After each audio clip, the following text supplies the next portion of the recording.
অনেকে বলে, বেশিরভাগ মানুষই কয়, হ্যাঁ বাতার ভাল লাগে, বাতারের মারে ভাল লাগে না। ঠিক বাতারের মার বেলায় সেরকমই। হ্যাঁ, পোলার বোরে ভাল লাগে না, কিন্তু মাইয়া জামাইরে ঠিকই ভাল লাগে।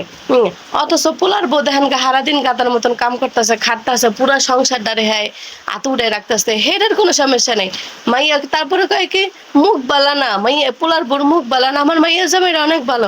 আরে তোর মাইয়া জামাই তো ভালো হইবে, তোর মাইয়া জামাই আইলে তুই বড় বড় রান খাওয়াস, বড় বড় রুই মাছ খাওয়াস, বড় বড় কাতল মাছ খাওয়াস। আর সবার খাওয়া শেষ হইলে হাসমেশা পাইলা কাছে দেশ বউরে বা দেশও না, শেষ হয়ে গেছে খাইতে খাইতে। অথচ মাইয়া জামাইর লিগে আনামটা থিয়া দেশ। তাইলে কি হিংসা কি লাগবো না? তাইলে কি হইলো? আরে যে মহিলাটা ঘরের কাজ করে, সারা দিন তার কাজ করে কাজের বুয়ার মতন, হ্যাঁ, হে মহিলাটা তুই আগে খাওন দিবি, আগে ফিন্দন দিবি। হেটি না দিয়া তুই তার মাইয়া জামাইয়ের লিগা রুই মাছের মাথা, আনাম মুরগি পুরান হয়ে গেছে, 2-3 বছর বাপ হয়ে গেছে গা, হেয়ার পরে হ্যাঁ আদর কদর কমে না।